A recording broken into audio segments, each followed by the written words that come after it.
Hi, my name is Raj Gurn and I'm the publisher of Anoki magazine. I'm blessed to meet and have intimate and provocative conversations with the hottest and most influential celebrities from around the world. We talk about all aspects of what drives them to their personal greatness. You never know whose door I'll be walking through next.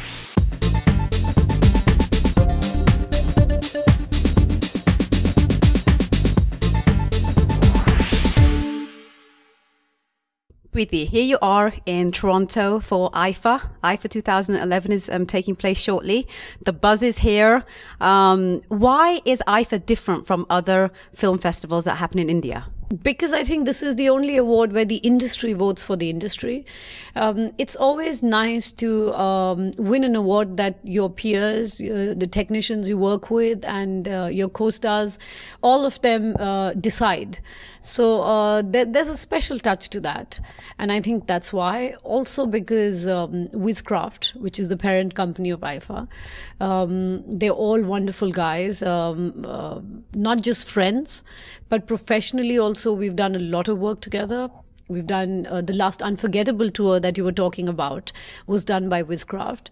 And all of them are wonderful and they add this personal touch to it. So that's why. And also, it's 3 days of celebration. You know, you actually get to a place for an award function. By the time you land and you get your bearings right, the award's done, finished, over, and you've left. So here it's the whole weekend. So you get to relax, you get to hang out, and there are lots of things happening. So I think that's why. A couple of years ago, you were at Harvard doing business courses and things like that, which was really interesting from the perspective of coming from this Bollywood film industry.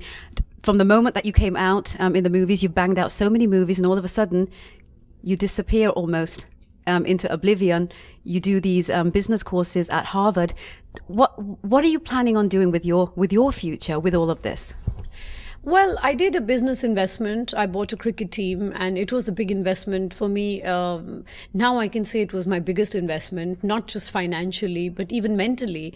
And there was a time when I was shooting 3 films a year and I didn't have time to look beyond a studio or a script or my co-star. Suddenly I went into a completely new phase and I went into a new business opportunity. And I just decided that if I wanted to do this well, I needed to focus on it. And so I went to Harvard and to understand the business of business and the structure of business. And I think I have Deepa Mehta to thank for that, because when I came to do my Canadian film here, it was a completely different language, which was Punjabi. And I don't know, people think I am Punjabi, but I didn't know a word of it. So we did a 3-day workshop. And when I did that workshop with Deepa, I just felt that, oh my God, I've been doing movies for about 10, 12 years and I've never ever done a workshop. And if I had done a workshop or I'd done some kind of study in cinema or an acting course or something, I would have known different things about my craft much sooner. I learned everything on set. I was actually studying criminal psychology. And so everything I learned was trial and error on set. So when I got an opportunity to do business for the first time, I said, you know what, I'm definitely going to a proper school. And I was incredibly surprised and happy to be accepted at Harvard. I didn't think they would accept me, but they did.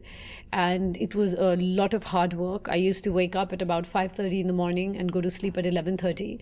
And I was paranoid. Everyone would think that because I'm an actress, I'd be probably dumb or, you know, not too bright. So I worked really hard and it was a really encouraging experience, enriching experience. So 2 years I was busy working in cricket, developing our team, taking the league forward. I think now, 2 years later, I'm back into doing movies. I couldn't say no to any more movies, especially after you keep saying no to movies and they keep becoming big hits. So you're like, okay. And I think my first love is movies, so I can't ignore that. Why, after doing your business course, did you decide cricket to be your business enterprise? Well, I got into cricket first and then I did a business course. So I studied the business of cricket. And it looks, as you know, in life, everything, as they say, the grass is always greener on the other side. When you view any other job opportunity or any other profession, you always think it's easy. Whenever I used to act, my friends would come, or sometimes friends would get friends on set. And I'd be like, guys, I'm working. And they said, oh, really? We thought you were shooting. And I'm like, but that's work for me. Same way in cricket, nobody realizes, but there's a lot of work and it's a proper business. So I had to study the structure, and that's why I went and I studied it. And then you came back to movies. You said it's your first love. You mentioned a little bit about friendship. You seem like the kind of personality from your aura that friendships are very important to you. Describe the perfect ingredients of a friendship for you. I mean, to be your friend, what would a person need to be?